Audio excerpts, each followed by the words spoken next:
धनुष तोड़ने वाले के विरोध में श्री परशुराम जी ने एक घोषणा कर दी, जही शिवधन तोरा साहस बाहु समसोरिप मोरा सो बिलगाऊ बिहाई समाजा और न तुम्हारे जंग है सब राजा।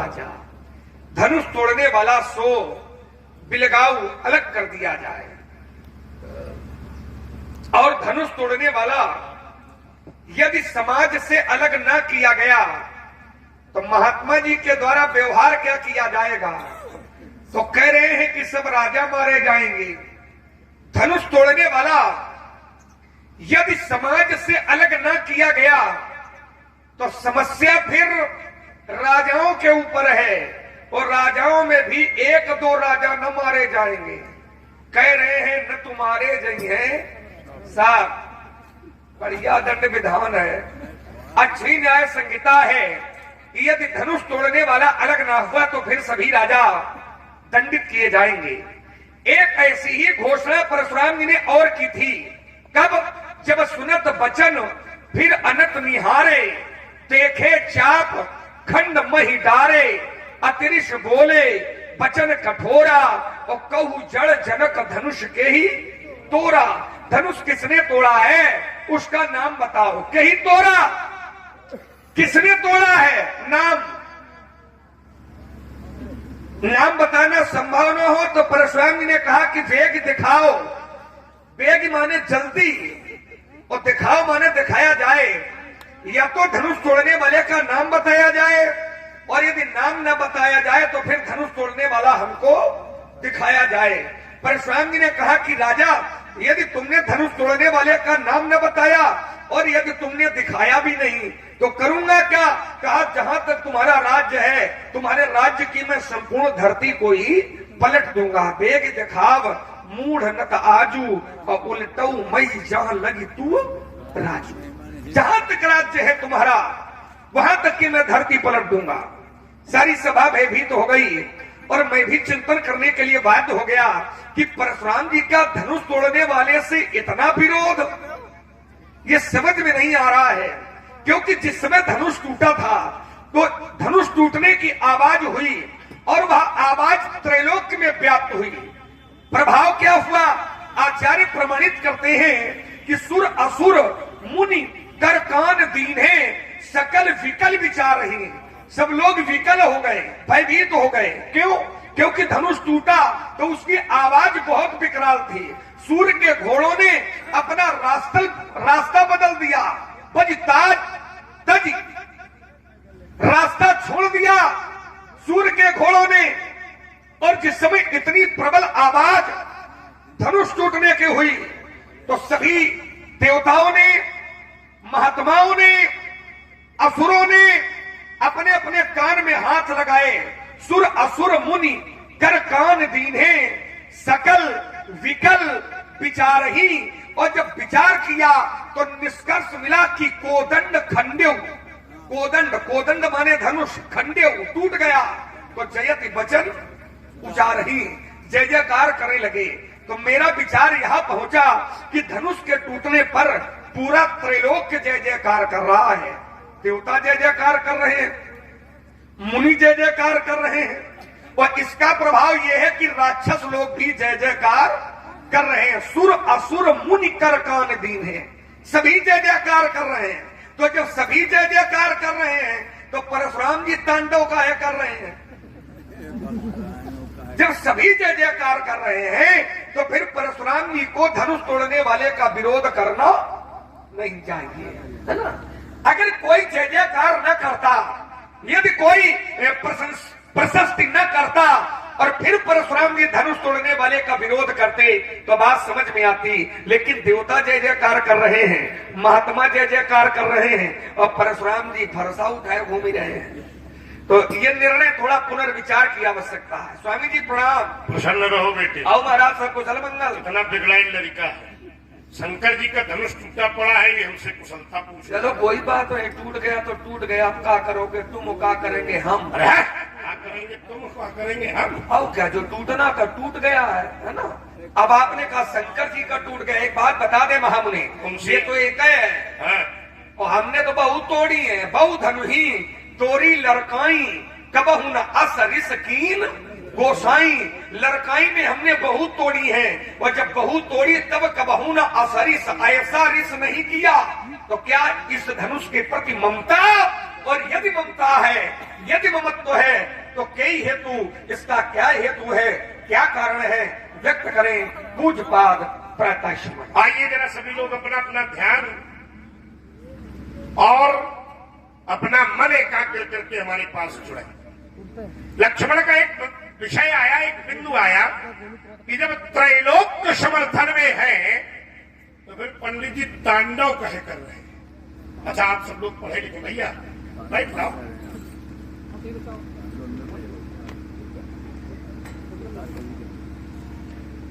एक शब्द इसका आया तांडव। शब्द के लोग बैठे हैं, और तांडव कौन करता है? तांडव कौन करता है? जोर से बोलो, कब करते हैं? क्रोध में। अच्छा, तांडव नृत्य भगवान ने कब किया?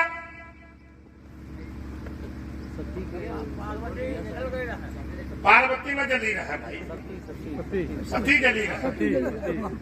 आओ जरा एक स्मरण में और करा। तो भगवान डमरू बजाकर नाचने लगते हैं। अच्छा, व्यक्ति नाचता क्रोध में कि प्रसन्नता में? थोड़ा सा इसको सुधारा जाए। व्यक्ति नाचेगा जब भगवान प्रसन्न हुए, डमरू बजाया तो सबसे पहले 14 सूत्र निकले उसी तांडव। ध्यान देना जरा मेरी विषय वस्तु भैया। डमरू बजाया तो 14 सूत्र निकले, जो संसार पहले शब्द विहीन था, उन 14 सूत्रों ने संसार को भाषाबद्ध कर दिया। तांडव न होता तो क्या संसार शब्द युक्त होता, भाषा युक्त होता? तो बताओ, तांडव ने विकास किया कि विनाश किया? विकास किया। तो अगर वहां विकास हुआ है तो चिंता न करो बेटा, अगर परशुराम का तांडव हो रहा है तो विनाश नहीं, विकास चिंता न करो, बोला। और क्या, सीधी बात है। अगर तुमने तांडव कहा है तो मैं एक शब्द को पकड़कर यात्रा कर गया। फिर देखिए, जिस समय उनके परम भक्त रावण ने कैलाश को उठा लिया, भगवान ने अंगूठे से कैलाश को दबाया, रावण दब गया। कई दिनों दबा रहा, उसका भाव जागृत हुआ, उसने शिव तांडव स्तोत्र की रचना कर दी। और जिस समय उसने शिव तांडव स्तोत्र किया तो भोले बाबा प्रसन्न होकर फिर तांडव करने लगे, फिर नृत्य किया भगवान ने। और नृत्य ऐसा किया कि वो पर्वत हिला और रावण मुक्त हो गया। अब बताओ, जो कष्ट मुक्त हो जाए तो ये काम अच्छा है कि बुरा? जोर से बोलो, अच्छा है। माने तांडव से विकास ही हुआ है, तांडव से विनाश नहीं हुआ है। तो ये विचार करो, अगर हमारा तांडव क्रोध का है और भोलेनाथ के भक्त बेटा हम भी हैं, तो तुम चिंता न करो, यहाँ जो तांडव होगा उससे विनाश नहीं होगा, ये तुम पूर्ण मान लो। थोड़ी देर के लिए तुम्हें लग सकता है कि ऐसा भी हो सकता है। जब भोलेनाथ तांडव करते हैं तो संसार को लगता है कि सृष्टि समाप्त हो जाएगी, लेकिन जब जब भोले बाबा ने तांडव किया तो सृष्टि को कुछ न कुछ नया दिया। तो यहाँ भी अगर तांडव ही देख रहे हो तुम, तो कुछ न कुछ नया मिलेगा, ठीक है ना? कुछ न कुछ आज नया दर्शन मिलेगा। हो सकता है हमारे इस क्रोध से किसी का बहुत बड़ा भला हो जाए, है इस तांडव से। तो ये तांडव हमारा पूर्ण सुरक्षित और संरक्षित है, इसलिए आप चिंतन न करें। बोले एक बात आई है, उसको मैं शास्त्र से बद्ध कर दूं।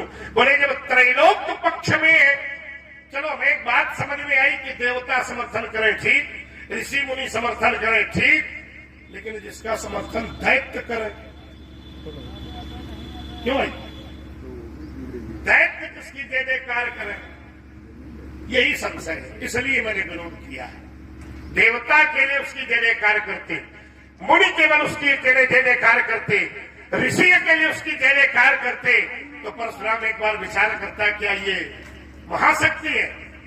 लेकिन लेकिन दैत्य जिसकी जय जयकार करे वो धर्म का रक्षक कैसे हो सकता है? क्योंकि दैत्य तो धर्म के विरोध में काम करते हैं।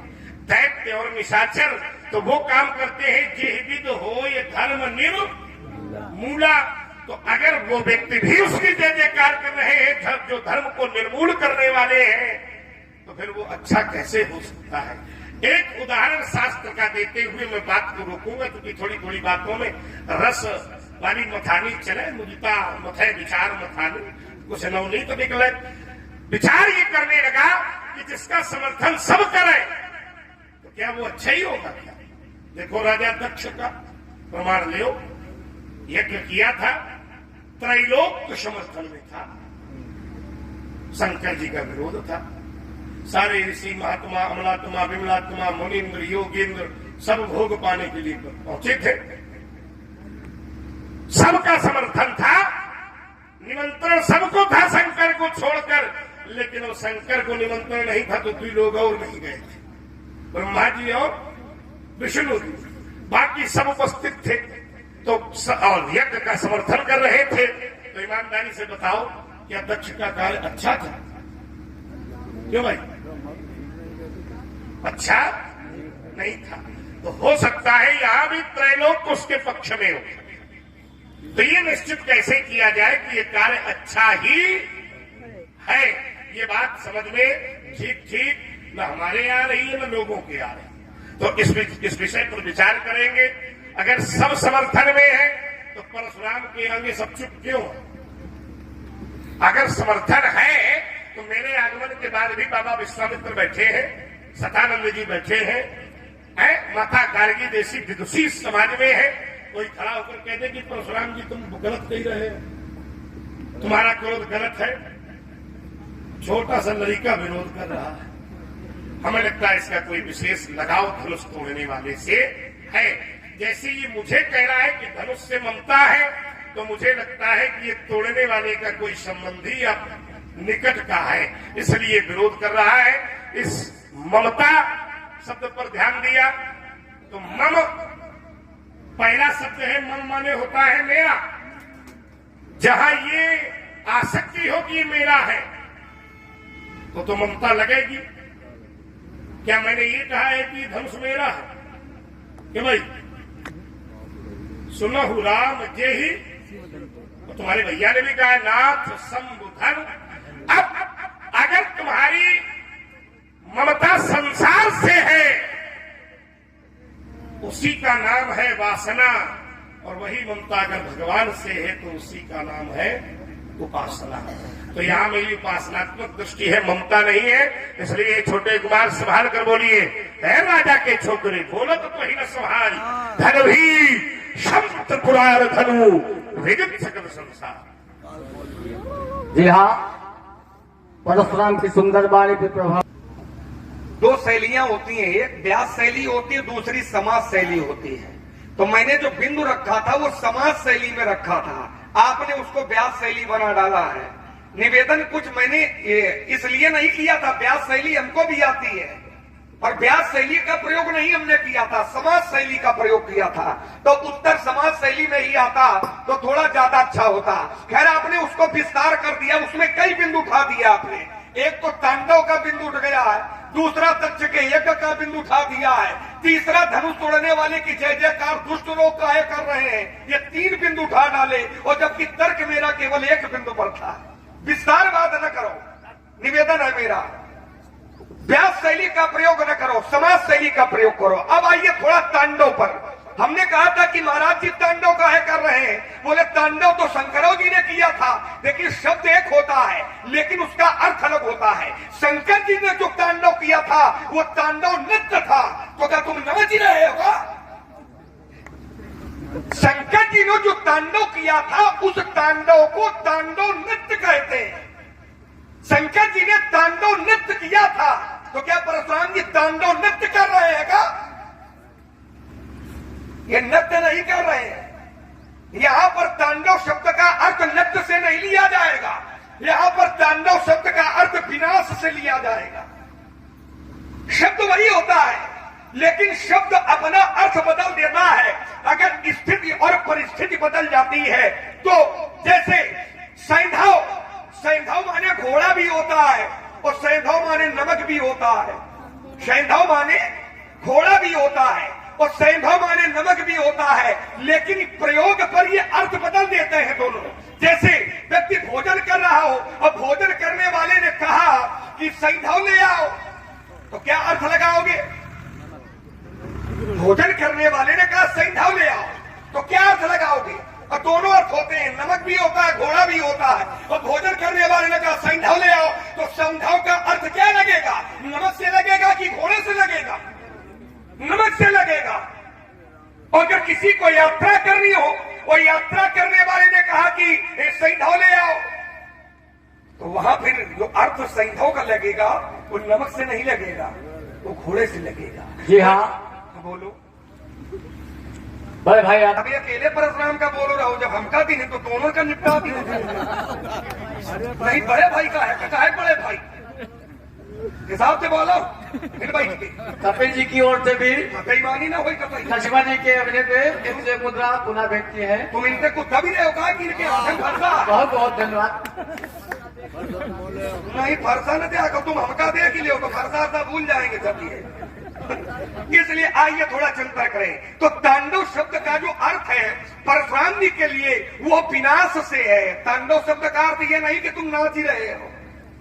तांडव शब्द का जो यहाँ अर्थ है वो विनाश से है, और विनाश करने की आपने घोषणा की है। राजा जनक से कहा था, क्या कहा था व्यासी? संभाले जरा, समाज शैली में प्रयोग है हमारा। आपने राजा जनक से कहा था कि की दिखावा मूल न तो आजू और उलट मही जहां लगी तू राजू। तो शंकर जी ने नृत्य किया था तो आपने कहा 14 सूत्र निकले थे, और आप तांडव कर रहे हो तो कुछ निकल ही रहा है कि जौन है वो का विनाश हुई रहा है। समझिए, थोड़ा चिंतन करें इस पर। बहुत ही सुंदर संवाद चल रहा है।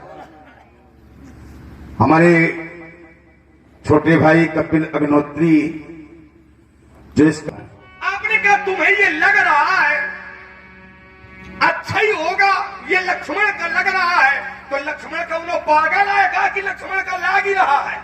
लक्ष्मण को लग वही रहा है जो आपने कहा है, क्योंकि लक्ष्मण परशुराम संवाद लगने का विषय नहीं है। लक्ष्मण परशुराम संवाद शब्द का संवाद है, और शब्द आपका प्रमाणित कर रहा है। राजा जनक से आपने कहा था कि बेगी दिखाव मूढ़ न तू आजू और उलट मही जहां लगी तू। धनुष तोड़ने वाले को जल्दी दिखाओ, और नहीं दिखाया तो जहां तक तुम्हारा राज्य है, तुम्हारे राज्य की मैं पूरी धरती पलट दूंगा। तो राज्य की धरती पलटोगे तो ये विनाश होगा। और शंकर जी ने तांडव किया था तो वहां पर प्राकट्य है, विनाश नहीं है।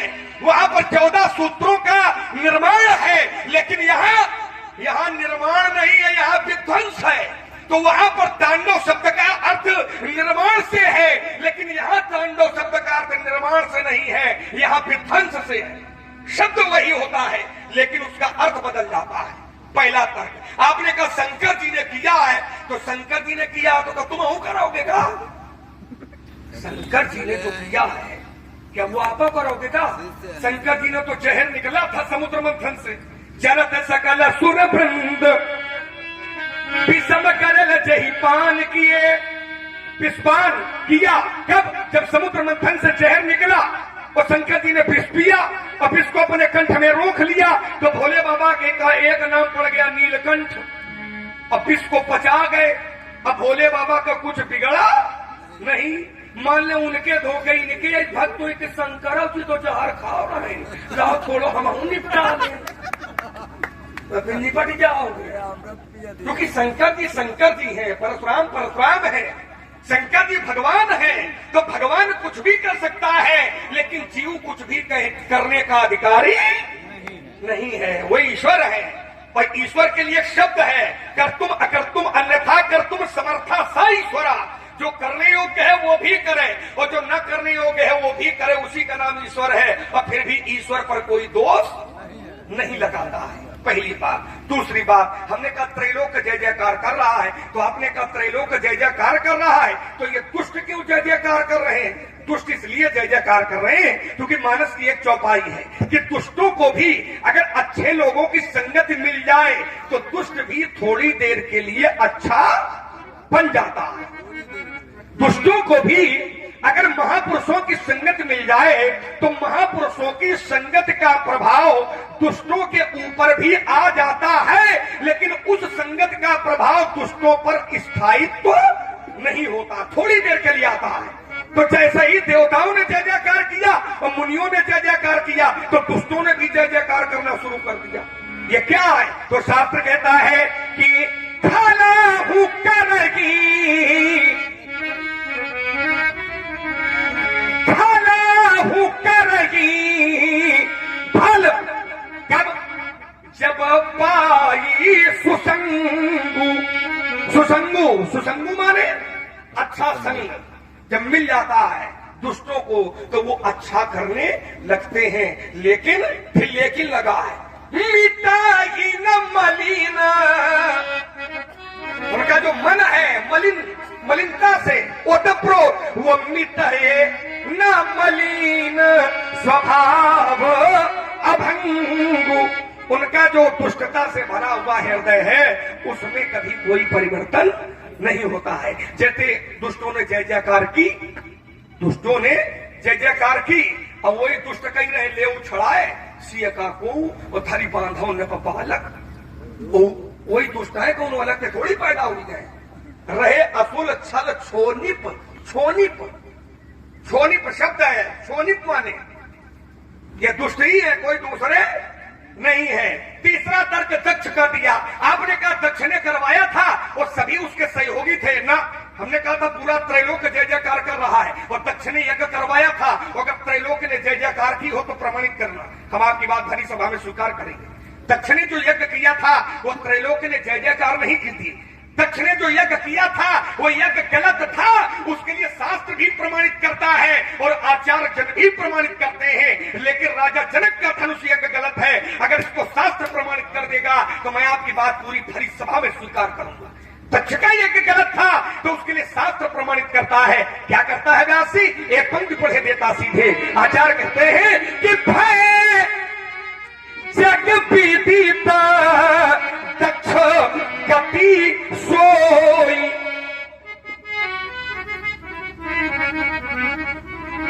जो भय जग विदित दक्ष गति सोई, अच्छा गति शंभु विमुख गए। भय जग विदित दक्ष गति सोई और जो गति शंभु विमुख गए हुई। तो दक्ष का यज्ञ गलत था, लेकिन राजा जनक का धनुष यज्ञ गलत नहीं है। दक्ष का यज्ञ भोले बाबा के विरोध में था। जो गति शंभु विमुख, विमुख माने विरोधी कोई, तो दक्ष का यज्ञ शंकर जी के विरोध में था, लेकिन राजा जनक का धनुष यज्ञ शंकर जी के विरोध में नहीं है। मैं पानी पर चलिए आइए, बहुत महीन बिंदुओं पर तर्क हुआ है, ईमानदारी से उत्तर करना। मैंने ये कहा था कि मैं तांडव कर रहा हूं कि लक्ष्मण ने कहा था कि तुम काहे तांडव कर? शब्द की लड़ाई है क्यों है? किसने कहा था? लक्ष्मण ने। और उत्तर क्या दे रहे हैं कि जो शंकर जी करिए वहां तुम करिए होगा। अरे भाई, अगर मैंने कहा होता कि मैं तांडव कर रहा हूं तो तुम्हारा तर्क ठीक था। कहीं तुम रहे हो फिर उत्तर प्रत्युत्तर उस विषय में कर रहे हो, उसको समझना पड़ेगा। भाई, अगर मैंने कहा होता कि मैं तांडव कर रहा हूं तो तुम्हारी बात ठीक थी कि जो शंकर करेंगे वो परशुराम करेंगे। अब कोई दूसरा कहे और फिर उसी बिंदु में बदल आए तो बात ठीक नहीं है। एक बात बड़ी महीन और शास्त्र सम्मत आ रही है, इसको समझे जरा। इन्होंने कहा कि तांडव है नृत्य, तो क्या परशुराम भी नृत्य कर रहे हैं? अच्छा, ये कर्म क्या है भैया? कर्म नृत्य ही है। आओ जरा एक कथा भी चलिए। और जितने लोग ये कर्म आप कर रहे हो तो क्या कर रहे हो? और सब ही नचावत राम गोसाई। तो ये क्या है जीवन का? ये कर्म नृत्य ही तो है। आप जैसा कर्म करोगे उसे शास्त्रकार ने नृत्य दिया है। बोले नारी विवश नर सकल गोसाई, नाच ही नर मरकट की। काम नचाता है जीव को, माया नचाती है जीव को, और जो भक्त होते हैं राम नचाते हैं उनको। तो ये जो कर्म है मूल भाव से, ये नृत्य ही तो है। तो भाई, तो अगर तुम परशुराम के कर्म को देखो उस भाव से, तो ये नृत्य ही है, इसलिए इसे तांडव नृत्य ही कह सकते हैं। अच्छा, जहां जहां तांडव जुड़ा है, ध्यान देना, इसको मैं एक पंक्ति में बांध रहा हूं, एक तर्क में बांध रहा हूं कि जहां जहां तांडव शब्द आया है, कोई प्रमाण 4 वेद 6 शास्त्र 18 पुराण में दे देना जहां तांडव शब्द में विनाश की श्रृंखला जुड़ी। तो जब तांडव में कभी विनाश नहीं जुड़ा, तो फिर ये तांडव शब्द परशुराम के साथ जुड़कर विनाशी कैसे हो सकता है? भाई, मैंने जोड़ा होता तो बात तुम्हारी ठीक थी, तुमने अपने आप जोड़ा है। तांडव जहां जहां हुआ, ऐसा नहीं है। एक कालखंड में भगवान ने और तांडव किया तो वहां भी विनाश नहीं, विकास ही हुआ। जहां जहां शास्त्र की दृष्टि आएगी, केवल भगवान शंकर ने ही तांडव नहीं किया, और भी तांडव हुए और करने वालों ने किए, लेकिन वहां भी विनाश नहीं, विकास ही हुआ। कालखंड बदला हुआ है और भक्तों ने कहा है तांडव गति, ये गति भी है। तो कर्म की गति जब तीव्र होती है तो उसी को नृत्य कह देते हैं। तो तुम ये न कहो कि ये तांडव नृत्य है, परशुराम नाच रहे हैं क्या? अरे संसार नाच रहा है। जो माया क्षेत्र में है, जो जीव धर्म का अनुपालन करेगा, वो नृत्य ही कर रहा है। ये बात तो कम से कम समझाओ। तांडव से कभी विनाश नहीं हुआ।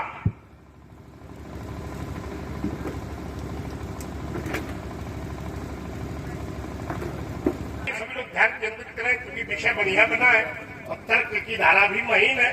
तो तांडव शब्द कभी विनाश के साथ नहीं जोड़ा जा सकता है। हाँ, तांडव जब जब हुआ, मेरी बात का विशेष ध्यान देंगे जितने लोग बैठे हैं, मर्मज्ञ लोग, सुधी लोग बैठे हैं। तांडव जब जब हुआ तो पहले संसार को लगा कि विनाश हो जाए,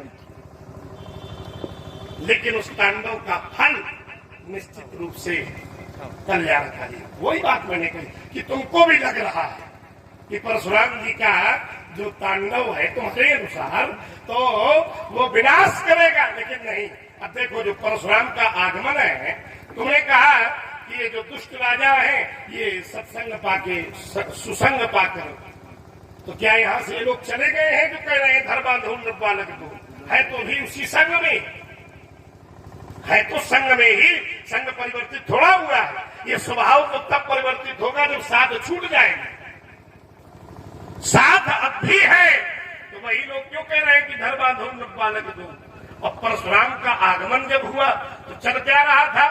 व्यास जी लोग कह रहे थे, जो ये बता रहा है, बोले लेब छुड़ाए सीय कह को और धर बांधो नृप बालक।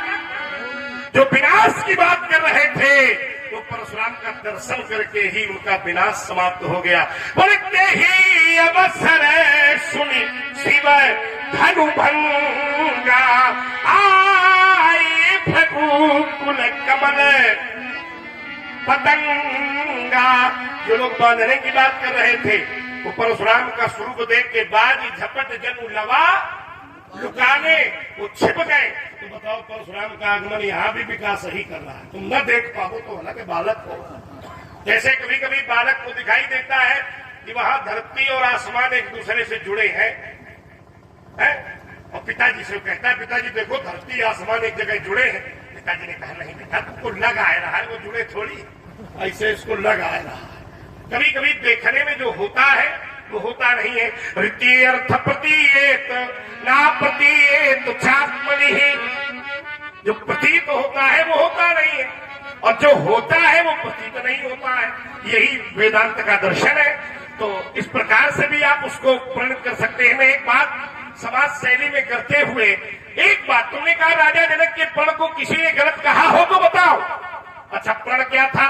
बोले स्वई पुरारी को दंड कठोरा, राज समाज आज यही तो प्रण है। अरे छोड़ो, तुमने कहा, किसी ने कहा हो तो बताना, मैं एक अर्धाली दे रहा हूं। यहाँ के लोग कह रहे थे कि हरि विधि पेगी, अरे जनक जड़ताई, हे ब्रह्मा, जनक की जड़ताई वाले मूर्खता दूर करो। और करो क्या? बोले मति हमार असदेव सुहाई, जैसी हमारी बुद्धि है वैसी करो। बोले बुद्धि क्या है? बोले बिना विचार तजी नर तजी, बिन विचार पन तजी नर नाहू, और सीय अमुख कर करिय। तुमने कहा त्रैलोक, हम तुमको यही का उदाहरण दे रहे हैं। ये लोग ही विरोध कर रहे हैं, राजा जनक का प्रण अनुचित है। क्यों? क्योंकि ये जिस वर को चाहते हैं वह वर प्रण की परिणति में नहीं आ रहा है, क्योंकि ये प्रण राजाओं के लिए है। और हो सकता है जिस वर को सार्वजनिक रूप से लोग चाह रहे हो वो राजा ही न हो, है?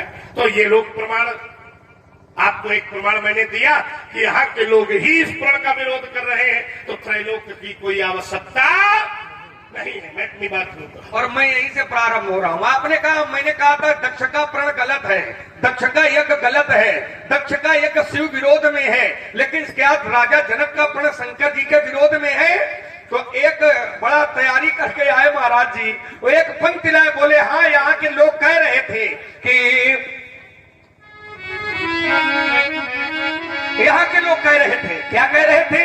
कि हारा पीठी पे की जनक जड़ताई,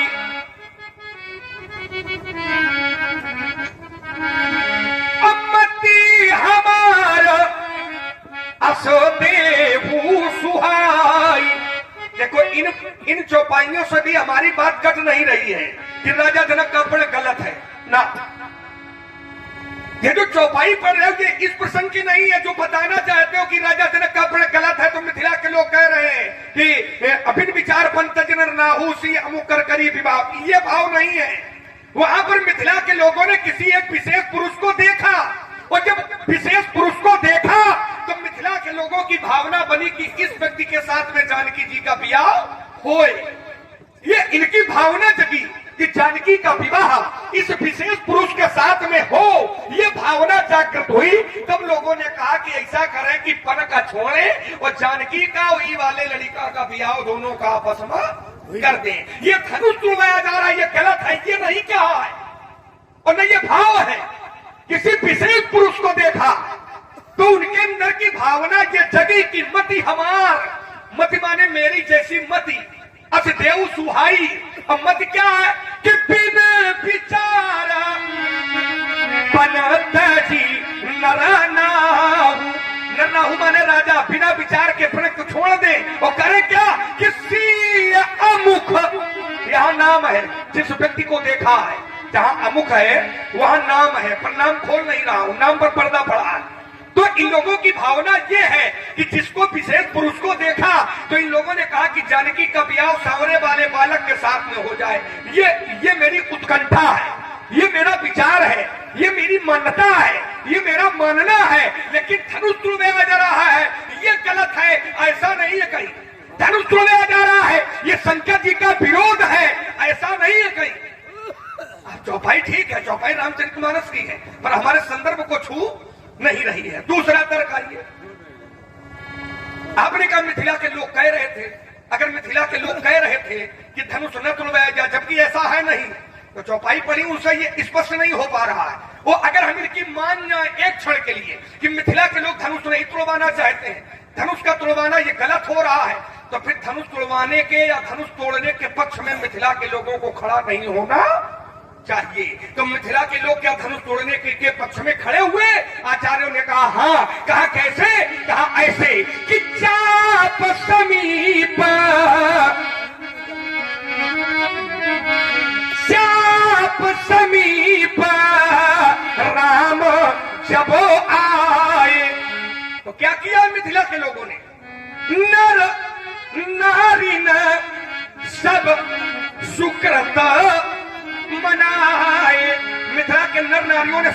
मनाए हैं तो काहे मनाए हैं? अगर मिथिला के लोगों ने सुकृत मनाए हैं तो काहे मनाए? धनुष न टूटा एक है मारे मनाए हैं का? मिथिला के लोगों ने अगर सुकृत मनाए हैं तो काहे के लिए मनाए कि धनुष न टूटे? फिर नीचे की पंक्ति है, बंदी पितर, मिथिला के लोगों ने अपने पितरों को याद किया। बंदी पितर सुर सुकृत सम्हारे, जो कछु पुण्य प्रभाव हमारे, सो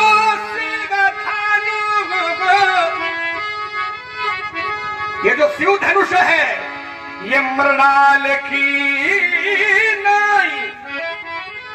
मिथिला के लोग देवी देवताओं से कह रहे हैं कि जो शिव धनुष है ये मृणाल की नाई। मृणाल कहते हैं कमल फूल के नीचे जो डंडी लगी होती है। मिथिला के लोग कह रहे हैं कि धनुष इतना कमजोर हो जाए कि मृणाल की नाई। अच्छा, मृणाल की नाई का है कह रहे हैं देवताओं से कि धनुष हुई जाए। मिथिला के लोग कह रहे धनुष इतना कमजोर हो जाए कि मृणाल की नाई। तो मृणाल की नाई काहे कही रहे कि टूटे कि न टूटे, इसलिए विचार करिए। पहली बात का उत्तर। दूसरा तर्क आपने तांडव पर फिर किया तो हमने कहा था तांडव एक नृत्य है, तो क्या तुम नाच रहे हो का? तो पंडित जी तुरंत बोले औ का तुम नहीं जान पाए का? हम नाच रहे हैं, हमका नहीं मालूम है स्वामी जी की आप नाच रहे हो, और हरियाओ नहीं मालूम है कि नाचे वाले हो। पर अब जानकारी हुई, आपने चौपाई पढ़ी कि सब ही नचावत। फिर आपने नाचने का भाव एक रखा था, बोले नाचने का अर्थ कर्म से है, नाचने का अर्थ कर्म से है। तो कर्म राम जी करवा रहे हैं या कर्म ईश्वर करवा रहा है, क्या ये सही है? अगर ये सही है कि कर्म ईश्वर करवा रहा है तो फिर जीव को कर्म के अनुसार फल क्यों दिया जाता है जब ईश्वर करवा रहा है? समझना, थोड़ा ध्यान देना, मेन तर्क है। आपने पंक्ति रखी कि सबई नचावत राम गोसाई, सबको राम जी नचाते हैं, और नाचने का अर्थ आपने कर्म से जोड़ा है। तो जब सब कर्म राम जी करवाते हैं तो फिर जीव को कर्म के अनुसार फल क्यों दिया जाता है? जब करवाने वाला वो है तो फिर जीव के कर्म के अनुसार फल क्यों दिया जाता है?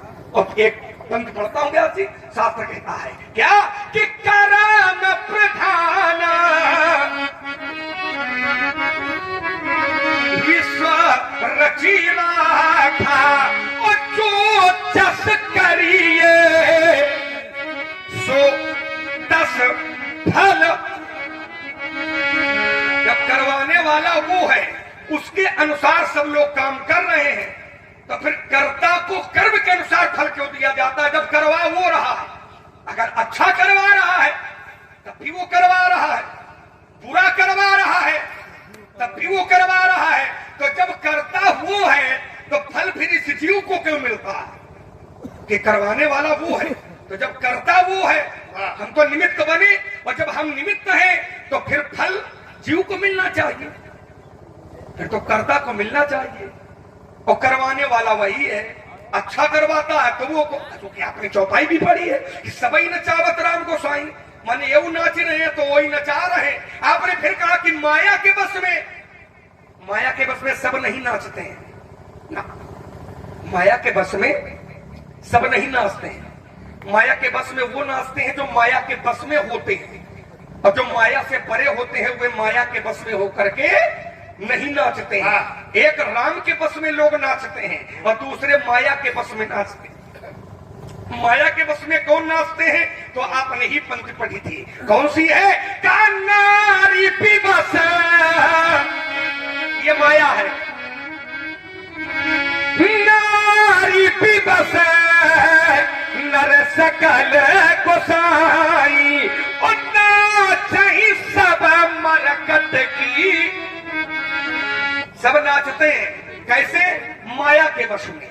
तो जो माया के बस में नाचता है वो गलत है, लेकिन जो भगवान के इशारे पर नाचता है वो ठीक है। अब इसमें मेरा एक महीन तर्क है कि जब कर्ता भगवान है तो फल जीव को क्यों मिलता है? मैं अपनी वाणी बातें कई और है, उनको हम किनारे करते हुए इसी पर बढ़िया, विराम लगा। क्योंकि विषय जब अच्छा आ जाए तो छोटे विषयों को छोड़ देना चाहिए। विषय तुमने कहा कि राम, एक प्रश्न तुमने उठाया, क्या राम जी ही सब कराते हैं? संकेत में प्रश्नवाचक चिन्ह, हाँ राम ही सब कराते हैं। एक धारी से पहले इसको सिद्ध कर रहा हूं कि राम की न चाहिए सोय होई, अब करे अन्यथा असे नहीं को। राम जी जो चाहते हैं वही होता है, पहला मतलब। अब तुमने कहा, बात बड़ी महिलाई है, इन्होंने कहा कि क्या माया में सब नहीं होते? इसको भी काट रहा हूं एक अधाली से।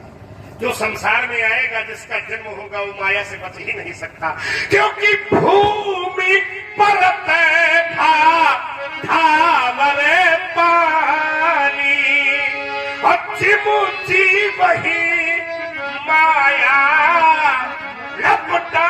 ईमानदारी से बताओ, आसमान से बूंद चलेगी और धरती पे आएगी तो मटमैली होगी कि नहीं होगी? जोर से बोलो। तो क्या इस संसार में जन्म लेने के बाद कोई माया से बच सकता है? तो जब माया में सब लिप्त है तो माया भी नचाती है। हाँ, योग साधना के द्वारा इसको समझा जा सकता है। अब ये कह दे कि हम माया के बस में नहीं है, तो ये जीव धर्म है। जीव वो तभी कहलाता है जब वो माया के बस में होता है, और जब माया के, देखो वेदांत दर्शन है, जब माया के बस में नहीं होगा तो वही जीव ब्रह्म कहलाने लगता है। वही जीव ब्रह्म नाम की संबोधन से आ जाता है, और जब वो माया में संता है तभी वो ब्रह्म जीव की संज्ञा पा जाता है। तभी तो कहा क्या कि भूमि परत भा ढावर पानी और जीव जीव ही माया। थोड़ा सा गरिष्ठ है, कठिन है, लेकिन मुझे विश्वास है कि इसको लोग, सब लोग पान कर रहे हैं। बढ़िया, अच्छे मन से पान कर रहे हैं। तो ये विषय, अब तुमने कहा कि फिर ये क्यों है? भगवान कर्म को देखकर फल क्यों देते हैं? यही तो नचाना है। कर्म 3 प्रकार का होता है, क्रियाण, संचित और प्रारब्ध। जीव का जैसा प्रारब्ध होता है, उस प्रारब्ध के अनुसार ही वो ईश्वर जीव को नचाने का काम करता, क्योंकि शुभ और अशुभ कर्म अनुहारी और ईश्वर फल हृदय। हमने जैसे प्रारब्ध इकट्ठे किए हैं, जैसा हमारा प्रारब्ध है, उसी के अनुसार भगवान हमको संचालित करता है। इसलिए सब ही नचावत राम। संचालित करने वाला कौन है? मूल तुम्हारी बात ठीक है, कर्म के अनुसार ही जीव को फल मिलता है, और जैसा फल मिलेगा वही तो नचाना है। उसी प्रकार के हम कर्म करेंगे, जैसे हमने प्रारब्ध किए होंगे, जो भोग हमको भोगना है, उसी प्रकार के कर्म फल के भोग हमें प्राप्त होंगे। पहली बात। दूसरी बात, समाज शैली में करते हुए, हाँ, दूसरी बात तुमने कहा, चप्पलों को भी ध्यान देना है। बिल्कुल बिल्कुल। तो व्यास जी, देखो व्यास जी को चैतन्यता आ गई। भूल के ऊपर नहीं, भूल कहा गया, है तो बहुत पहचान है। तो विचार हमें ये करना है। इसने कहा कि वो जनक का जो प्रण है ये अनुचित नहीं है, यज्ञ अनुचित नहीं है। हमने एक उदाहरण दिया कि लोग कह रहे हर विधि वेद जनक जड़ताई, और मैंने पूछा था कि जड़ताई माने क्या होता है? मूर्खता। तो जो प्रजावासी कहे कि जनक का कार्य मूर्खतापूर्ण है, तो ये इसमें प्रश्न चिन्ह है कि नहीं? एक बात इसमें और जोड़ दे। चलो, तुमने कहा कि इस प्रण पर, इस यज्ञ पर किसी ने उंगली उठाई हो तो बताओ। अरे सबकी छोड़ो, सीता स्वयं उंगली उठा रही। भाई ये प्रण क्या था? सोई पुरारी को दंड कठोरा, राज समाज आज जेही। और प्रण के लिए बुलाया किसको गया था? किसको किसको बुलाया गया था? राजाओं को बुलाया गया था। देश देश के भूपति आए सुन के हम प्रण। अगर राजा जनक बहु अच्छे रहा, तो राजा जनक का प्रण बहुत अच्छा था, तो कम से कम तुमको तो उनका विरोध नहीं करना चाहिए। तुमने क्या कहा था उनको? बोलो मेरा जरा, फिर हम बोल जो कुछ गर्मी आ जाए। ये हमारे ये जनक के पक्षधर के रूप में खड़े हैं, प्रण के पक्षधर के रूप में खड़े हैं, लेकिन जनक का विरोध हमें लगता है मिथिला में सबसे पहले इसी ने किया था। कैसे कह रहे थे कि कहीं जनक जैसे अनुचित वाणी। तो तुम स्वयं प्रमाणित कर चुके हो कि राजा जनक की वाणी ही अनुचित हो चुकी है। तो जिस व्यक्ति की वाणी अनुचित हो जाए तो उसका कर्म अच्छा कैसे होगा? सीता उस प्राण पर उंगली उठा रही है, कह रही है कि आहा वो तात दारुण हठ ठानी सब छत नहीं कछूला रहा। जब बिटिया कह रही है जिसके लिए प्रण है, तो केवल राजाओं को प्रतिबंधित करना ये प्रण उचित थोड़ा था, ये प्रण ही अनुचित था, इसी का विरोध तो होगा। सीता कह रही आता दारुण हठानी समझत नहीं कचुलाभ नहानी सचिव सभे देई न कोई बुद्ध समाज बड़ा अनुचित होई। तो का बिटिया कह रही कि धनुष तोड़ा जा रहा है, ये गलत किया जा रहा है, कई चौपाइन का अर्थ निकाल रहे हो। क्या मतलब रामायण के सभी पागल है बैठेगा? पागल संज्ञा जो तो नहीं जो कहा। सुन तो ले, चूंकि जो अर्थ कर रहे वो गड़बड़ हुई रहा ना। सीता ने ये कहा कि आहा तात दारुण हठ ठानी और समुझत नहीं कछु लाभ नहानी। तो इसका क्या अर्थ है? सीता कह रही कि धनुष तोड़ने जा रहा, ये गलत हुई रहा का? कहिए अर्थ निकालोगे इसका? यह तो नहीं निकलेगा विप्र देवता। वो अगर सीता चाहती कि धनुष न तुड़वाया जाए, ध्यान देना, और फिर धनुष टूट जाए, तो सीता को प्रसन्न होना चाहिए कि सीता को विरोध करना चाहिए। समझिए, थोड़ा तर्क पर ध्यान देना। आपका मत है सीता चाहती धनुष न तुड़वाया जाए और फिर धनुष टूट जाए, तो सीता को धनुष के टूटने पर विरोध करना चाहिए कि समर्थन? क्योंकि सीता चाहती धनुष न टूटे और फिर धनुष टूट जाए, तो सीता को क्या करना चाहिए? विरोध करना चाहिए। तो धनुष टूटा, सीता ने विरोध किया है क्या? ये हमको क्या पता किया तुम है? तो ले पूरी कतारा नहीं मालूम है, ले अचानक का मालूम। जब तुमका नहीं मालूम है तो काहे आगे रहोगे? पहले जानकारी करके होते हो। हमका नहीं मालूम, तुमका क्या मालूम है? केवल फरसा नहीं मारेंगे भी कितने दी कितने तुम्हारे करधनी में बंधे हैं फरसा चाकू। राजन के लड़का को प्यार में तुझे खा के पैदा भेज का। अगर इनका मत है सीता चाहती धनुष को न तोड़वाया जाए, तो टूटने पर फिर सीता को विरोध करना चाहिए। लेकिन जिस समय धनुष टूटा, क्या विरोध हुआ? नहीं हुआ। सीता दुखी है? आचार्यों ने कहा नहीं। तो क्या सीता सुखी है? कहा हाँ। कहा कैसे? तो आचार्यों ने कहा इसका मैं वर्णन नहीं कर सकता। धनुष टूटा, सीता प्रसन्न है, इसका मैं वर्णन नहीं कर सकता। कहा कैसे? कहा ऐसे कि सीय सुख ही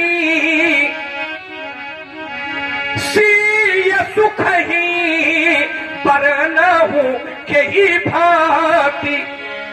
सीता के सुख का वर्णन हम कैसे करें? कहा सीता प्रसन्न है? कहा हाँ। कहा कितना? कहा जनु चातकी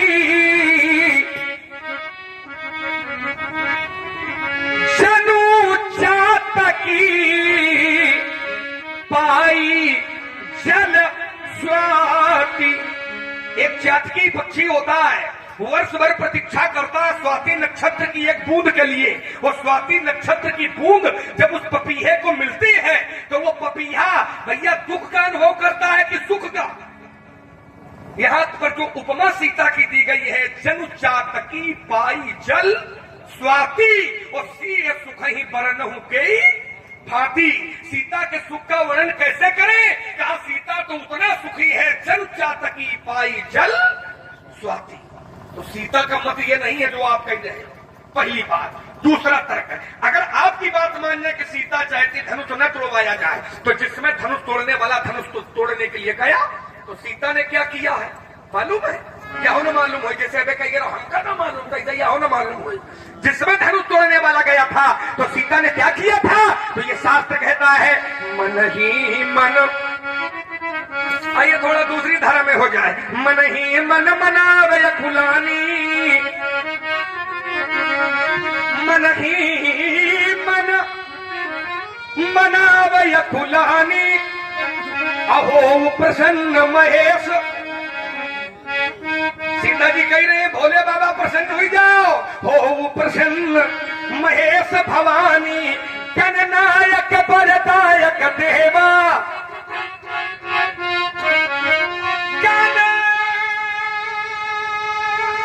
गणनायक बरदायक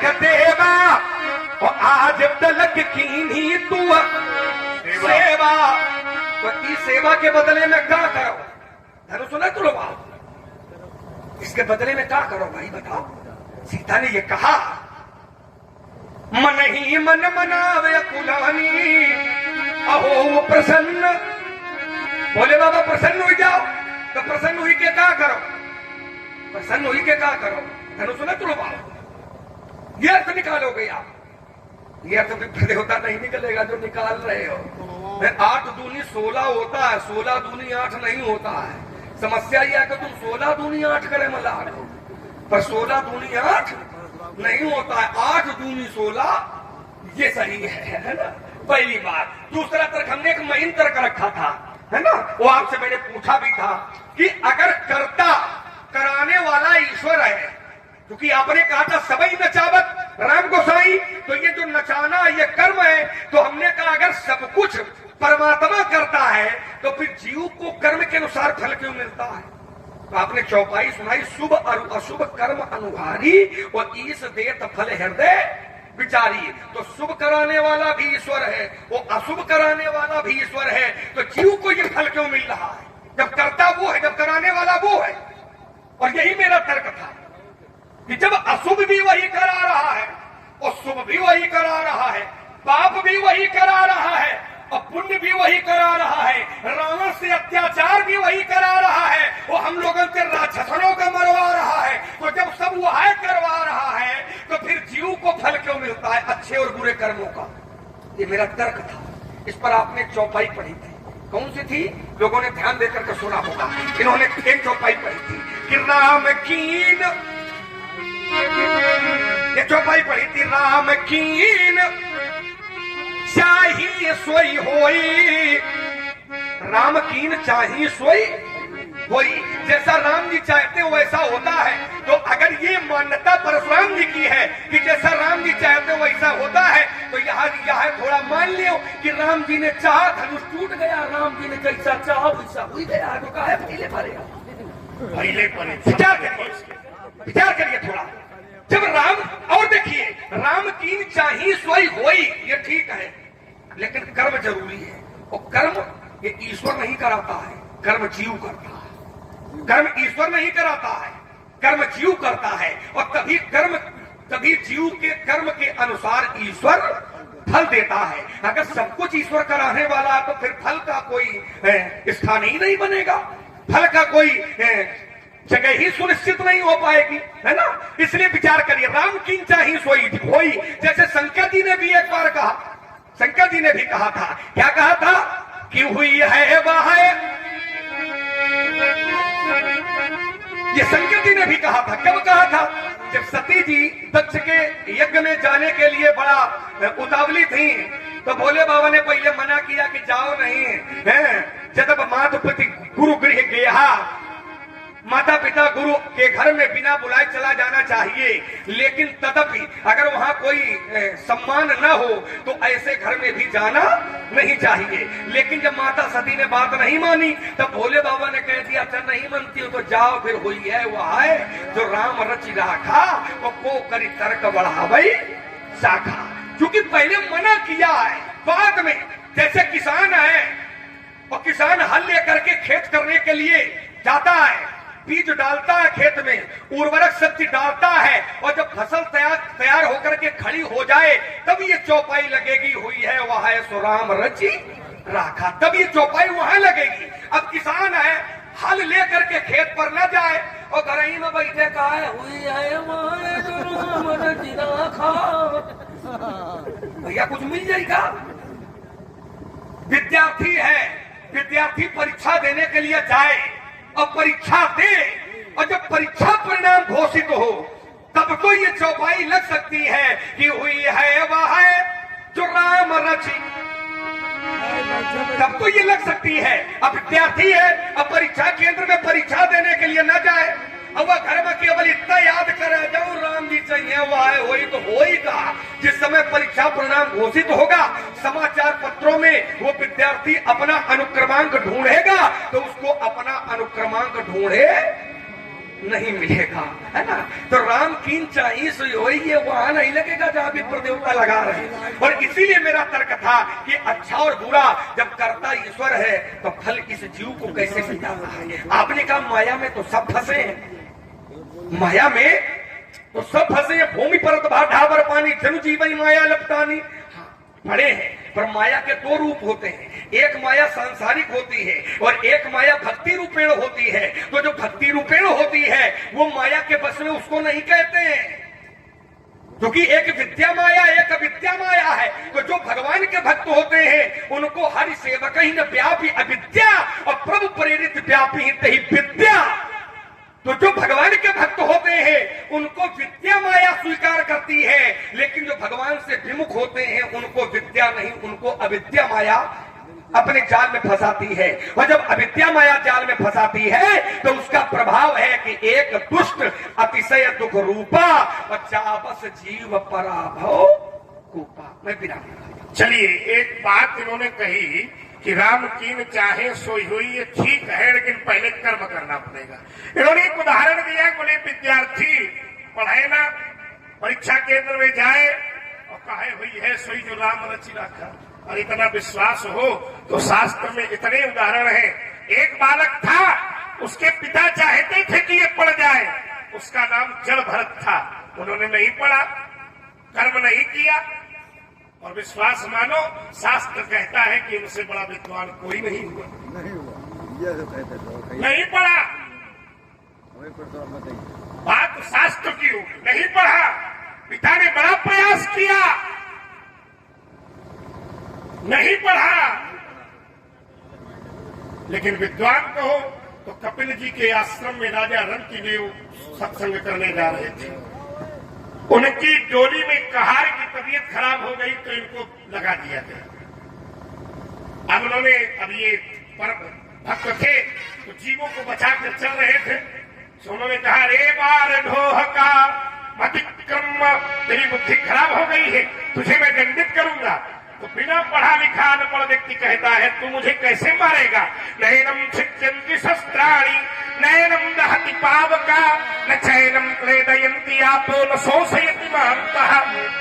तो वो नीचे उतरे राजा, देखा कि यज्ञोपवीत पढ़ा है तो पैरों पर गिर गए। ना हम चक्रे विशन्ति, मुझसे बहुत बड़ी भूल हो गई।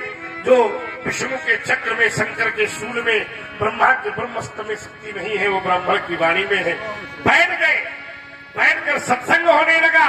प्रश्न पूछा कि महाराज, जैसे अग्नि में रखी बटोई, बटोई में रखा जल, जल में पड़े चावल और ऊपर रखा पात्र, अग्नि से सब गर्म हो जाते हैं, तो ये शरीर रूपी बटोई में ही तो आत्मा रहती है, फिर ये विकारों की अग्नि से क्यों नहीं जलती है। बड़ा सुंदर उपदेश 11 श्लोकों में महाराज जल भरत ने दिया। तो एक भी नहीं पढ़ा, लेकिन परम विद्वान हो गया। पढ़ा नहीं, तभी उसके पिता ने उसका नाम जड़ भरत रख दिया। जड़ माने मूर्ख, और मूर्ख व्यक्ति विद्वान। लेकिन राम कीन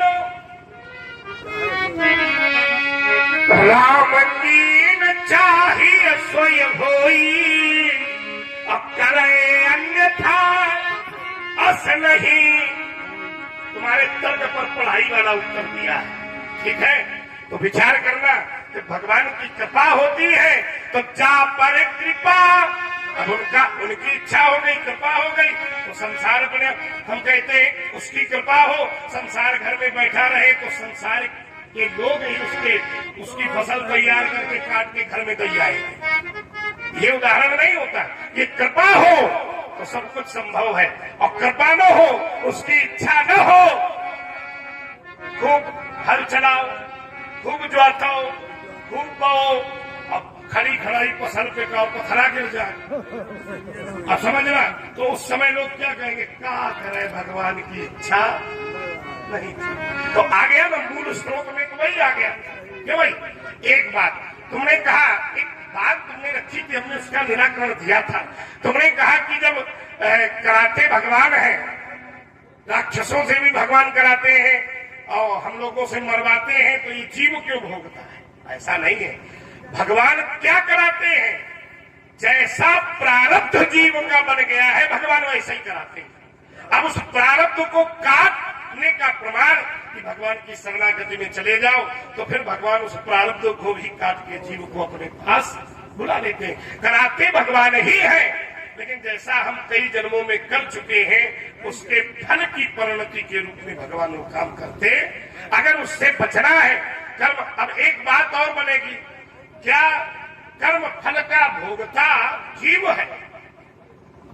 अब इसी में अगर सत्संग की धारा हम करें तो जो कर्म फल मिल रहा है क्या इसको भोगने वाला जीव है? तो मेरी दृष्टि में इसको भोगने वाला जीव, क्योंकि ईश्वर अंश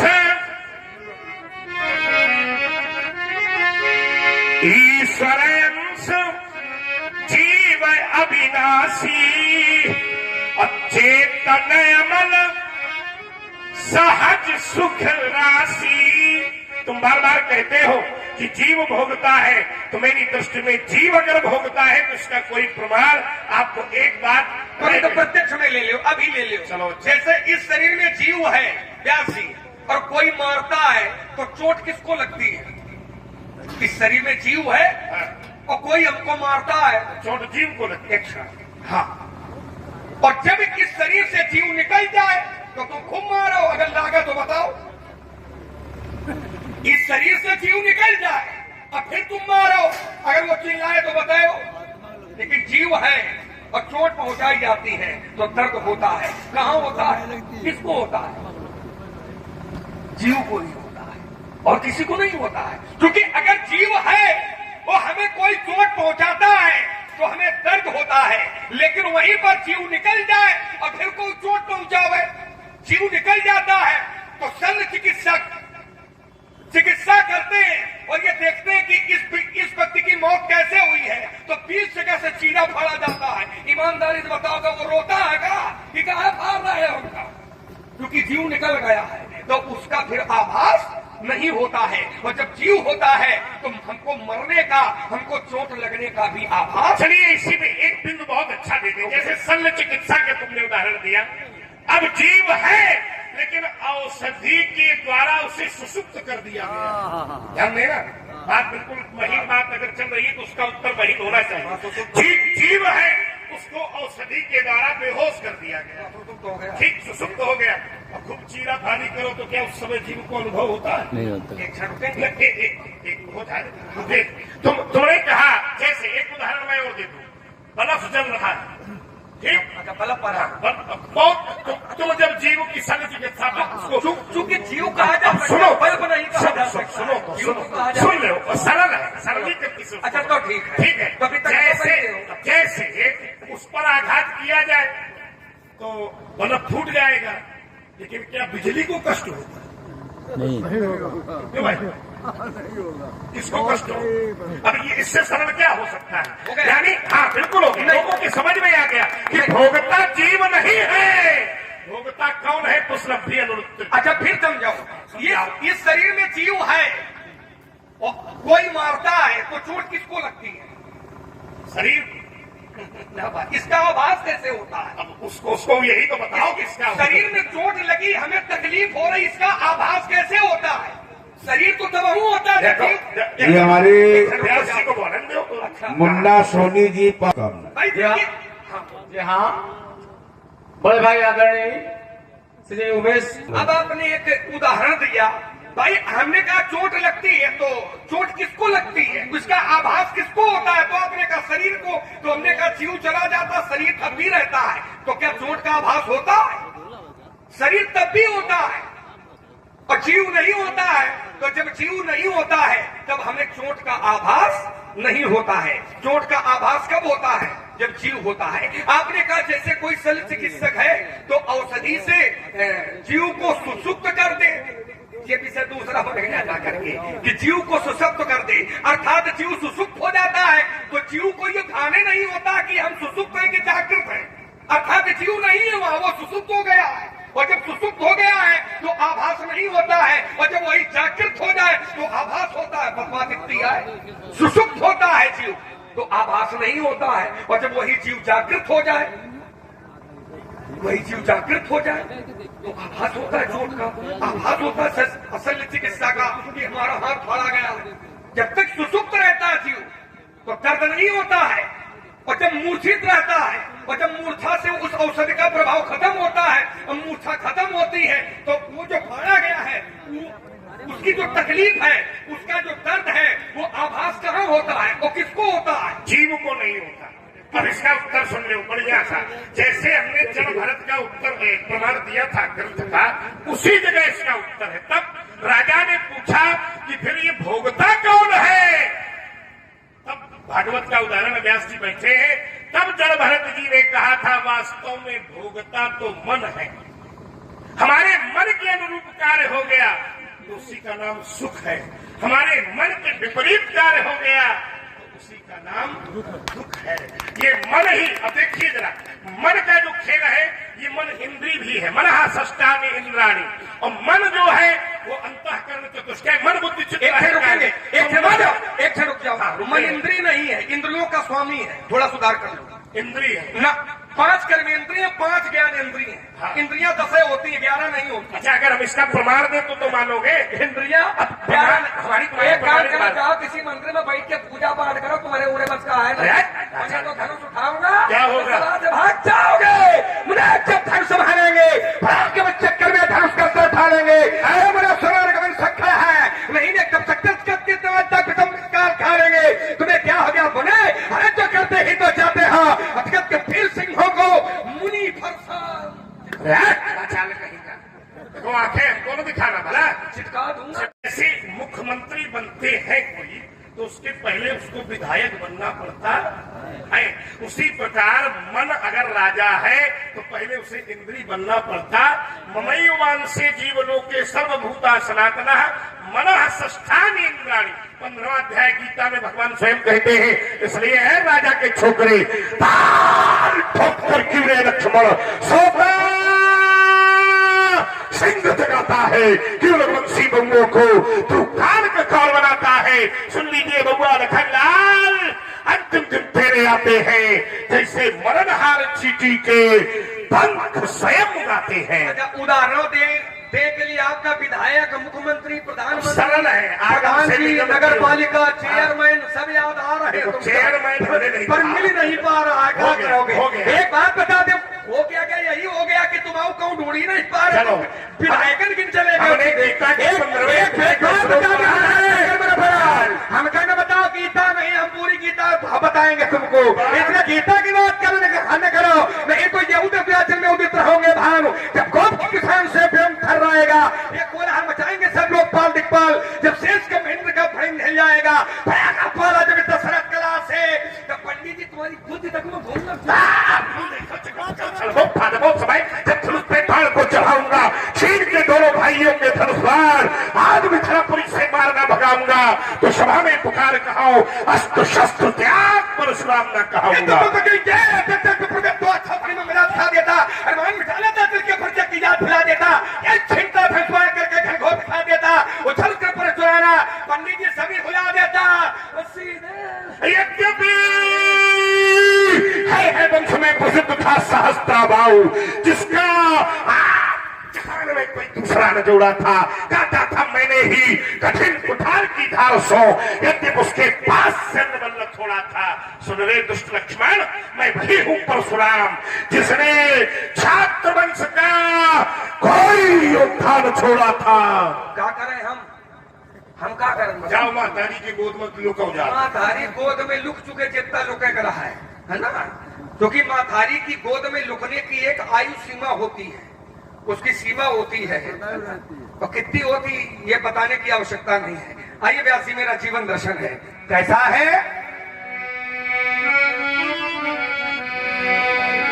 ईमान बेच दूं टुकड़ों में,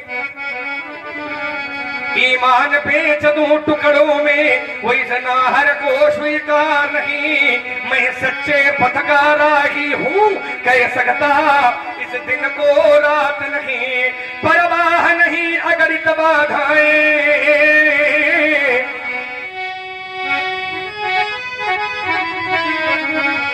परवाह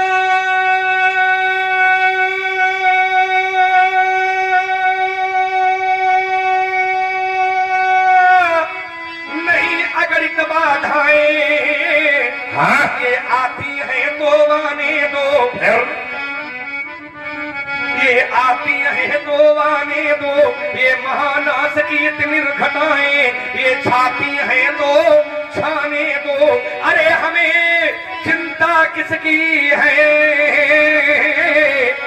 हमें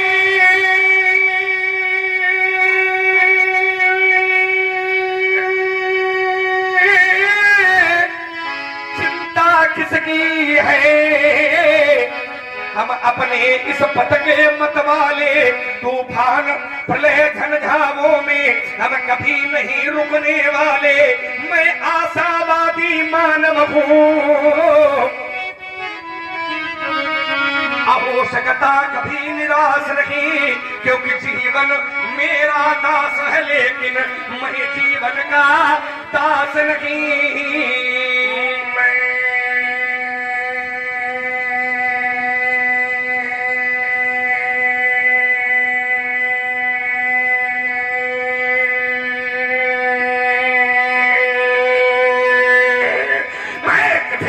पंथ का पथिक लड़ा करता झंझावातों से, प्राकृतिक प्रकोप न डरा सके हमको अपनी आघातों से, मैं चला जहां जब जिस पथ पर नहीं देखा मैंने आदि अंत, वर्षा व ग्रीष्म ऋतु शरद शिशिर हेमंत और पीता बसंत, सुख से सुखाए में रागी नहीं बना, सुख से न राग और दुख से न द्वेष, सुख से न राग दुख से न द्वेष, हो गया पथक जगन्नाथों से मैं कठिन पंथ का पथिक लड़ा, करता झंझावातों से, धू धू कर जलते अंगारों, स्वर में भी घटौली करते हो, ठीक नहीं है, ये धू धू कर जलते अंगारों पर केवल चलते जाना, ये कोटि कोटि भव विघ्न पड़े पर रुकना हमने कभी न माना, क्योंकि रुकने में ही मृत्यु सदा,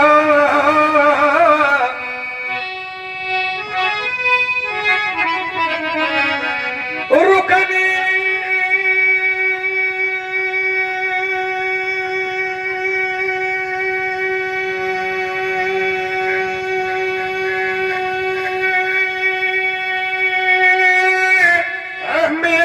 मृत्यु सदा, और जगने में हमने जीवन मांगा, कैसे रोकूं इन चरणों को, जिन्हें रुकने का अभ्यास नहीं, मैं सच्चे पथ का राही हूँ, कह सकता इस दिन को रात नहीं, तुम उसी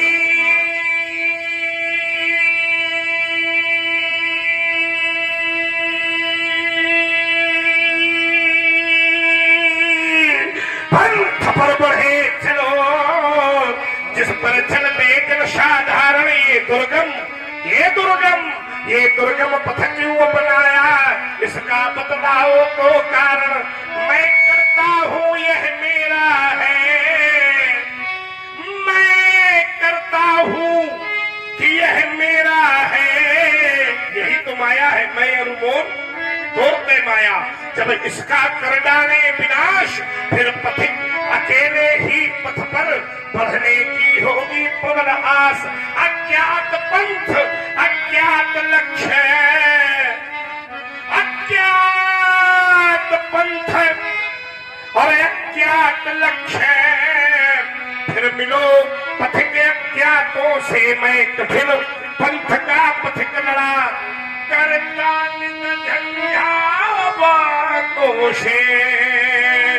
परशुराम जी कह रहे हैं अज्ञात लक्ष्य अज्ञात पंथ, मेरी मान्यता यह है कि पंथ अज्ञात हो सकता है लेकिन लक्ष्य अज्ञात नहीं होना चाहिए, क्योंकि अगर लक्ष्य अज्ञात हो गया तो प्राप्त किसको करोगे, है ना। लक्ष्य ज्ञात होना चाहिए, रास्ता भले ज्ञात नहीं होनी चाहिए, लेकिन लक्ष्य की जानकारी होनी चाहिए, तभी तो लक्ष्य को प्राप्त करेंगे। और जब लक्ष्य की जानकारी ही नहीं है तो कहाँ है, फिर चलते ही रहोगे। कहाँ पहुंचना है, बोले कहाँ जाना है, बोले पता नहीं कहाँ जाना है। हाँ तो ये तो पगलन के काम आए भाई। कोई पूछे कहाँ जा रहे हो, बोले पता नहीं कहाँ जा रहे हैं। तो ये ठीक नहीं है। लक्ष्य निर्धारित पगलन के काम आए। अच्छा कौन अच्छे लोगों के काम आएगा? शब्द पर ध्यान दियो। लक्ष्य नहीं मालूम है, चलते जा रहे हो, क्या मतलब है? चलने का कोई अर्थ है क्या? लक्ष्य अगर निश्चित है, लक्ष्य निर्धारित है कि हमको वहां पहुंचना है और फिर चल रहे हो, तो ये बुद्धिमानों का काम है। और वहां कहां पहुंचना है नहीं मालूम हो, चल रहे हो केवल, तो क्या मतलब है? किसी को नहीं मालूम है कि वो घर कहाँ है, ये किसी को नहीं मालूम है। मालूम सबका है। कैसे बताओ जरा, क्या है इसका मार्ग? अब हमें का मालूम है कि लक्ष्य क्या है जीव का? क्या लक्ष्य है? ईश्वर को प्राप्त करना। तो ईश्वर कहाँ है? वो उसको ईश्वर का वो लक्ष्य है, वो मार्ग कौन सा है, वो ईश्वर कहाँ है, उसकी क्या प्रशस्ति है, उसका धाम क्या है, ये तो बता दिए। तो लक्ष्य है, उसके मार्ग है प्रथम प्रचरण यति प्रीति। ये परमात्मा के पास पहुंचने के मार्ग है प्रथम ही प्रचरण यति प्रीति। दूसरा मार्ग, 9 प्रकार के मार्ग भगवान ने बताए हैं। प्रथम भगति संतन कर संगा, और दूसर रति मम कथा प्रसंगा, गुरुपद पंकज सेवा, तीसर भगति यमान, और चौथी भगति मम गुणगन करिय कपट तजिगान, मंत्र जाप मम दृढ़ विश्वासा, पंचम भगति सुवेद प्रकाशा, छठम शील विरत बहु कर्मा, निरत निरंतर सज्जन धर्मा, साधो सम मोहि में जग देखा, मोहते अधिक संत करि लेखा, आठों जथा लाभ संतोषा, सपने नहीं देखई पर। ये जीव का लक्ष्य है, लक्ष्य नहीं है, ये मार्ग है। अरे सुनो तो, ये मार्ग है, लक्ष्य नहीं है। मार्ग है बताए। अब लक्ष्य कहाँ? लक्ष्य है ईश्वर की प्राप्ति, और ईश्वर की प्राप्ति इन रास्तों से चल करके हो जाती है। बात इतनी है। मेरा जीवन है राशि, कैसा है? वैसा है महिम से लहू। बात आए कई थी लोगों को खराब आएगा जीवन, कहानी आएगा। जीवन है मेरा जीवन। क्या जीवन है? क्या जीवन है? लाल सुखा रहेगा, कुछ कमावा है बताओ। इसके शब्द आज मैं समझेगा, लाल सुखा रहेगा। महिम से लहू,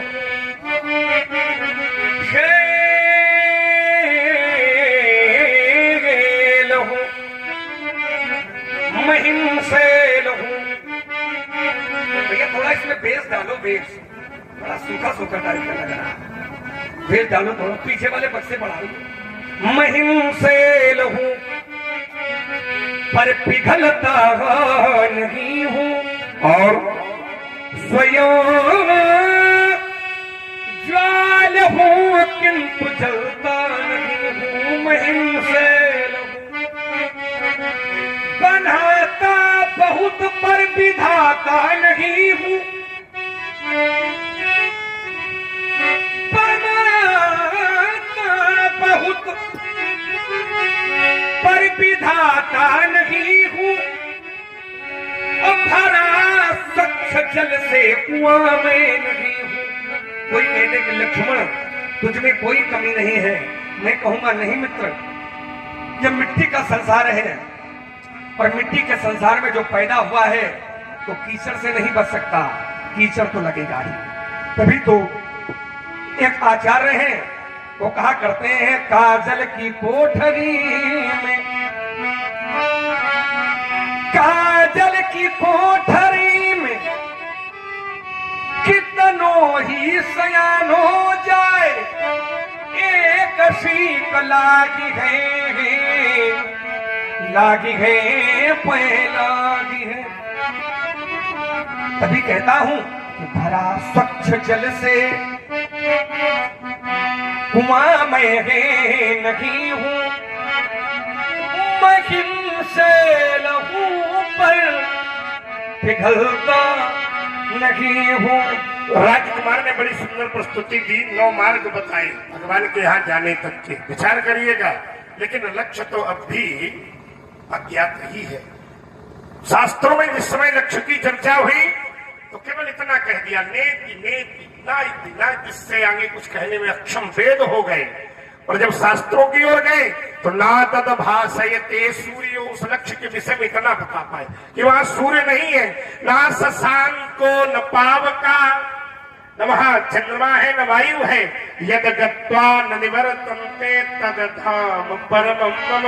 एक बार जो वहां चला जाता है फिर लौट कर अब वो अज्ञात है, उसको ढूंढो।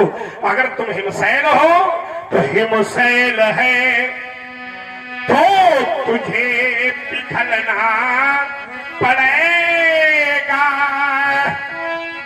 तभी ज्ञान गंगा अवनि में बहेगी। स्वयं ज्वाल है तो स्वयं ज्वाल है तो तुझे जलना पड़ेगा, कभी ज्ञान ज्योति ये घट घट जलेगी, तू हिमशैल है। आपने फिर कहा कि परशुराम भगवान तो अज्ञात है ना, भगवान अज्ञानी लोगों के लिए अज्ञात है, लेकिन जो ज्ञानी है उनके लिए अज्ञात नहीं है। अगर ज्ञानियों के लिए भी अज्ञात होता तो विश्वामित्र जी कैसे जान जाते। तब मुनिवर मन कीन विचारा और प्रभु अवतरे हरण मही भारा। ये अज्ञात नहीं है, ये ज्ञात है ना। किसके लिए? ज्ञानियों के लिए। अज्ञानियों के लिए अज्ञात है।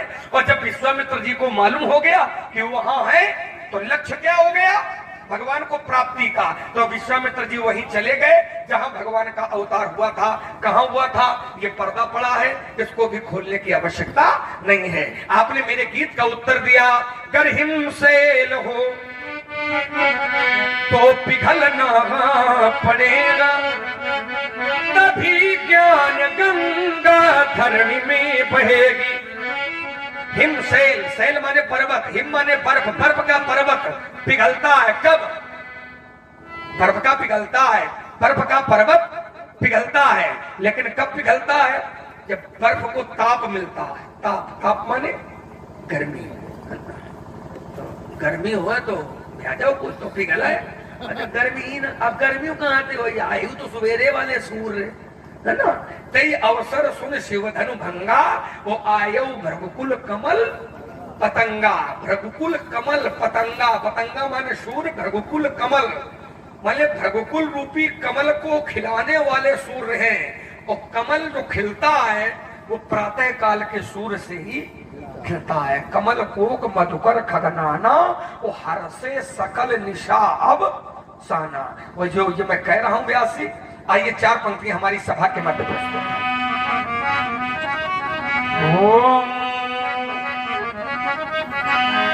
धन तो धरा के बीच में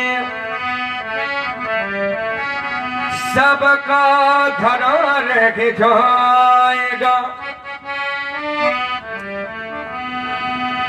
लीलाएं होती हैं और लीलाएं होना भी चाहिए, लेकिन यह लीला एक व्यक्ति के बस का खेल नहीं होता है।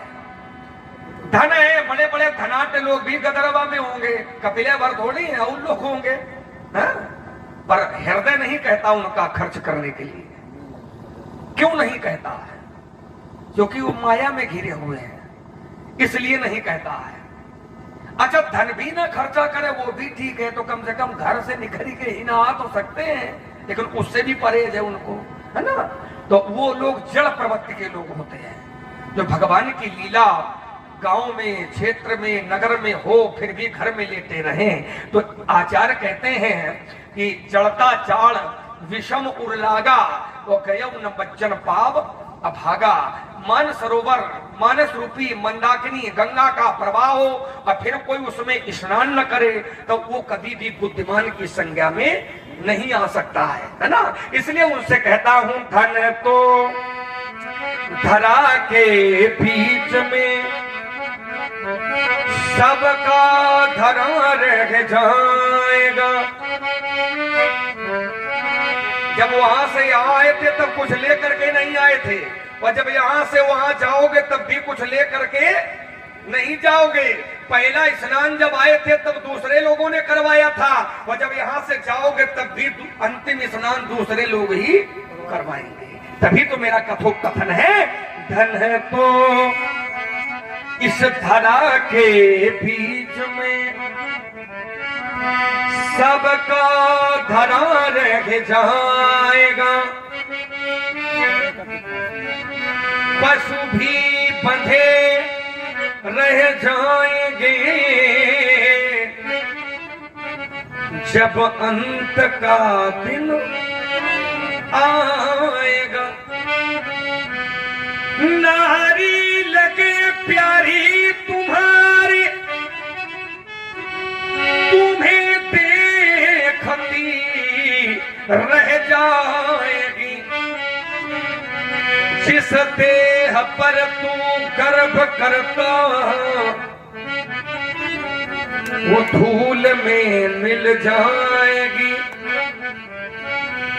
वैभव तुम्हारा इस जगत में काम कुछ ना आएगा, और सब कुछ यही रह जाएगा जब अंत का दिन आएगा। क्यों? क्योंकि नियम है, राजा रहा है, राजा रहा है, न रानी रहेगी यहाँ, ये भवन न रहेंगे, न कोई छानी रह जावेगी, वो हम भी न रहेंगे, और तुम सब भी न रहोगे यहाँ, कहने को केवल कहानी रह जावे। क्यों? क्योंकि पत्नी साथ देती है तो केवल घर की देहरी तक, ये सगे संबंधी भी साथ देते हैं तो केवल शमशान घाट तक, बेटा भी हक निभाएगा तो केवल अग्नि दान तक। इसके आगे क्या कोई साथी है चलने वाला तो ये कहे कि हम इसके आगे भी चलेंगे? इसके आगे मित्र कोई साथी नहीं है। लेकिन हमने चिंतन किया है तो हमने निष्कर्ष निकाला, साथी बनाना चाहिए, और साथी है लेकिन बनाना पड़ेगा। कौन है साथी? तो एक कवि कहते हैं कि इसके तो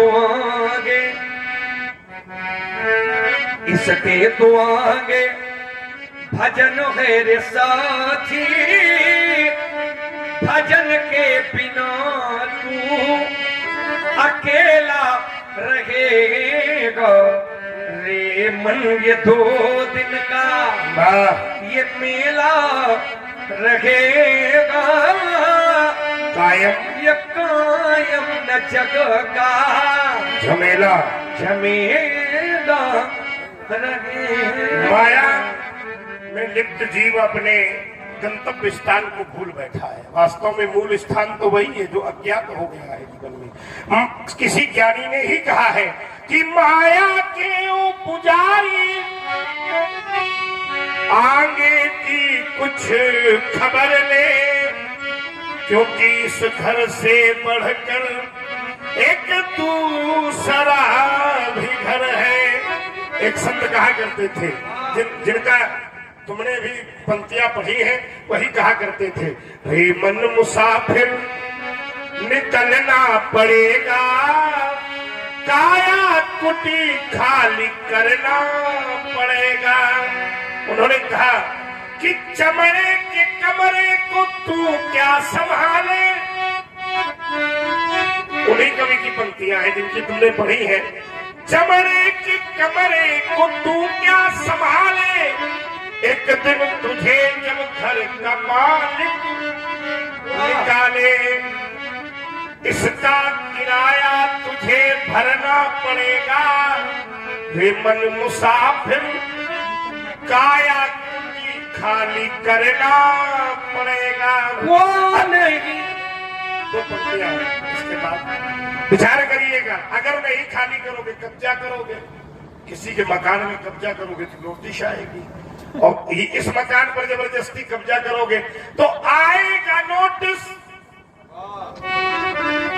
समझ जाओगे? हाँ, अब उसको समझो ना, तो जमानत न होगी अगर पल्ले में तेरे कुछ अमानत न हो। अच्छा ईमानदारी से बताओ, यहाँ का धन क्या विदेश में चलेगा? है? जब विदेश में नहीं चलेगा तो भगवान के घर में कहां से चलेगा? ये अमानत बेकार है, उसके लिए भजन रूपी अमानत चाहिए, है ना? मेरी न मानोगे, आज कह रहा हूं, तो यमराज जी मनाएंगे और मार मार तेरा कर्म दंड भुगताएंगे। इसलिए समय और उस लक्ष्य की प्राप्ति करना ही जीव का उद्देश्य। यह तन हरियर खेत, हरियर यह तन हरियर खेत, हिरनी तरुणी चर गई। ये शरीर हरा भरा खेत है और जवानी हिरनी है। बोलिए।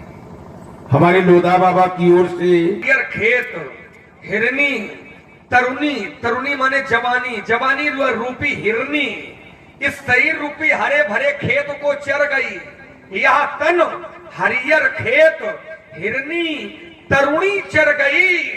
अरे अब हूं चेत अचेत यह अधचरा बचाई ले। अभी भी चेत जाओ, जो ये खेत चर गया है ये अधचरा है। अधचरा माने आधा चरा हुआ है। अगर इतने भी चेत जाओ तो यह अधचरा बचाए ले। बचाना भी है। जो मैं ये कह रहा हूं व्यास जी, ये कौन ऐसा है जो नहीं जानता? राग भैरवी में